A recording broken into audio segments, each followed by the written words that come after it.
Ya, jadi terima kasih ya rekan-rekan media ya. Untuk polling per kemarin itu hampir lebih kurang 650 donatur lah ya yang sudah di-upgrade. Nanti masih menunggu ini perkembangan beberapa hari ke depan, kita akan coba lihat lagi dan kita dapatkan di internal juga. Ya. Jadi memang itu adalah salah satu langkah-langkah yang akan dilakukan bahagian daripada proses upaya hukum ya. Namun ini adalah salah satu bahagian yang tidak dapat dilepaskan juga dari upaya untuk sebelum sampai ke sana, kalau memang bisa duduk bersama, tentu ya, masih ada ruang kok ya. Tentunya baik itu pihak Agus, saya juga mendengar kemarin, saya merasa apa ya, sedikit agak terharu kepada pengacara Agus sudah mulai menunjukkan satu sikap yang bijak, mungkin sudah lebih melihat persoalan ini supaya tidak menjadi bola liar. Dalam pernyataannya beberapa kali, mudah-mudahan ini bisa ditempuh dengan jalan damai. Kalau memang bisa berdamai, berarti nggak perlu kita harus sampai tutup polling, kan begitu ya. Jadi gini ya, sebenarnya polling itu muncul menjadi satu bahagian daripada atas kekecewaan. Karena selama ini kan pendonasi itu atau donatur sebenarnya tidak mau tahu gitu ya. Hanya karena memang dilihat persoalan ini semakin meluas, dimulainya itu saat ketika dilihat pada awalnya Agus tidak memberikan keterangan laporan berapa uang yang masuk, terus kemudian diduga ada penggunaan uang di luar daripada amanah yang ditujukan kepadanya oleh para pendonasi yang dipercayakan kepada Nopi sebagai penggalang dana. Tentunya akhirnya ini yang membuat para donatur itu ikut nimbrung dalam masalah ini yang tadinya sebenarnya nggak mau tahu gitu loh. Oke. Bang, mungkin Jadi gini, kekecewaan inilah yang membuat polling ini muncul. Dengan asumsi, sebenarnya yang dalam pikiran mereka, pertama Agus ini adalah orang yang tidak tahu berterima kasih, gitu ya. Sudah dibantu, sudah ditolong, kok malah seakan-akan tidak menghargai. Malah dia menyerang Nopi. Kita harus paham, Nopi itu di belakangnya itu pasti ada orang-orang yang termasuk pendonasi maupun netizen lainnya.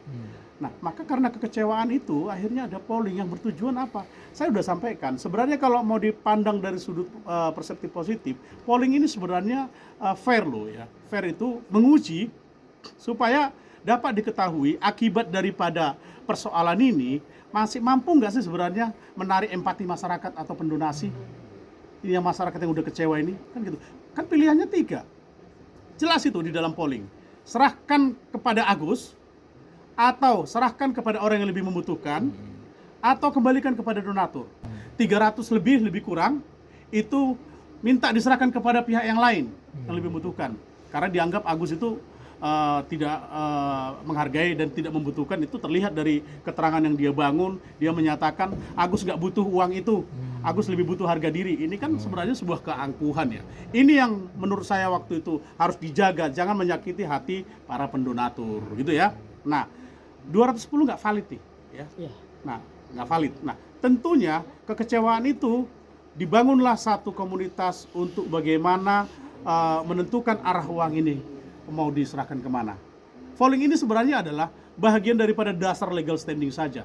Kita uji aja ya, kalau misalnya orang-orang di belakang Agus mampu merubah kondisi saat ini menjadi lebih damai, menjadi lebih tenang, tentu membuat empati masyarakat kembali, pasti polling itu akan menunjuk kepada nomor 1. Ya, kembalikan ke Agus gitu. Jadi ini yang perlu dijaga. Sekarang gini, kalau semua berempati, kita jujur aja, terus pilihnya nomor 1, apakah polling itu perlu? Serahkan aja ke Agus gitu kan. Bang, jadi begini ya, untuk itu saya rasa kan waktu kita untuk polling belum ditutup nih.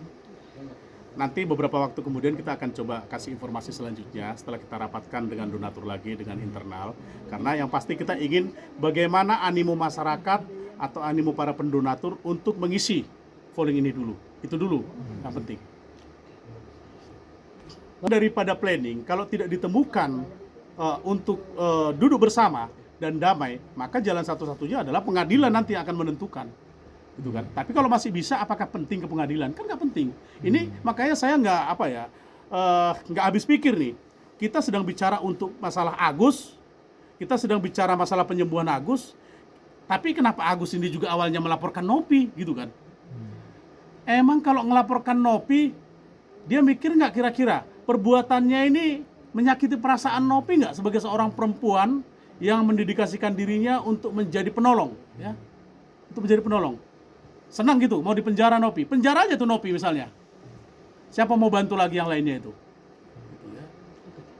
Jadi begini, sebagai seorang lawyer ya, saya cenderung sekali selalu memberikan satu reaksi yang betul-betul harus mengedepankan asas praduga tak bersalah atau asas presumption of innocence. Supaya apa?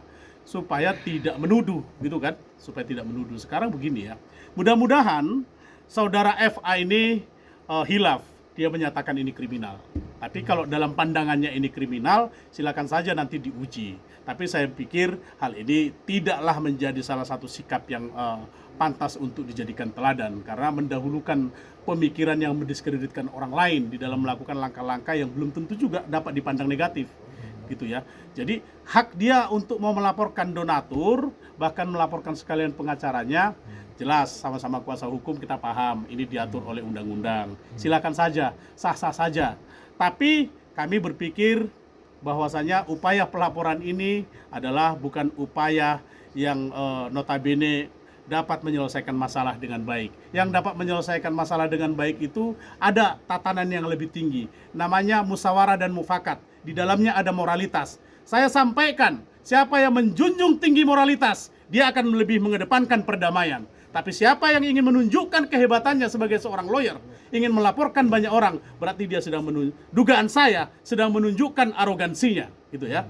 Jadi kita ada kepentingan yang kita jaga, ya, yaitu kepentingan Agus yang sedang membutuhkan uang itu.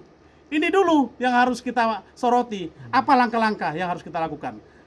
Jangan kita lari ke persoalan-persoalan yang akhirnya menjadi blunder, gitu ya. Blunder kemana? Bisa blunder ke Agus. Kemarin saya dengar tuh ya, pengacaranya ya menyatakan,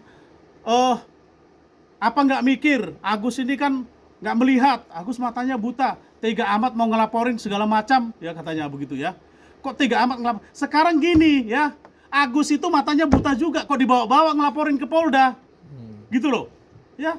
Kok dibawa-bawa ngelaporin ke Polda Metro, ngelaporin Nopi. Sekarang giliran mau dilaporin, bilang kasihan. Jujur, saya kasihan kepada Agus. Tapi harus sama-sama dong kita, ya, sama-sama berempati dong. Kasihani Nopi, saya kasihani Agus.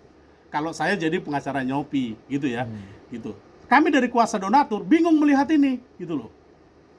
Jadi kalau persoalan katanya matanya nggak melihat, tapi kalian nggak punya, ada juga tuh pengacara itu bilang, nih kalau mau lawan nih, lawan aja nih yang matanya buta katanya. Loh, kok jadi kita dibenturkan ke Agus? Itu mikir nggak sih? Kita jangan benturkan kepada Agus, tapi kita aja duduk bersama, selesaikan masalah Agus. Kalau kita seorang pengacara yang hebat, tanpa persoalan menuju persoalan hukum, kita dapat selesaikan ini dengan baik. Yang penting itu apa? Uangnya kembali, dapat digunakan untuk kebutuhan Agus. Ini kita malah mempersulit masalah ini menjadi lebih luas, gitu loh, ya.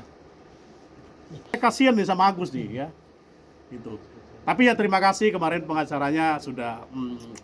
Saya akan mempelajari sangat baik sekali ketika orang menunjukkan satu sikap yang bijaksana untuk merajuk kepada duduk bersama. Inilah sebenarnya yang terpenting, begitu. Persoalan pribadi kita nggak ada dengan sesama lawyer, nggak ada. Kita persoalannya adalah berada dalam satu lingkungan persoalan yang sedang kita jalankan secara bersama-sama berdasarkan kuasa masing-masing, begitu. Ini ya, kalau Teh Nopi itu saya itu melihat wajahnya dia ini orang yang nggak suka berpolemik ya. Orangnya ini nanti tulis, kalau ada di sana menduga dia seorang pemain lah, seorang tukang menggelapkan mobil lah, seorang narkoba lah. Bro, ya, berpikir bangun di dalam berpikir saudara tentang hal-hal yang positif, ya. Supaya apa? Supaya kita tidak menyakiti perasaan orang lain, ya. Supaya kita tidak menyakiti perasaan orang lain. Ingat, jangan sesekali menyakiti perasaan orang lain dengan dugaan-dugaan yang tidak bisa Anda buktikan. Gitu ya.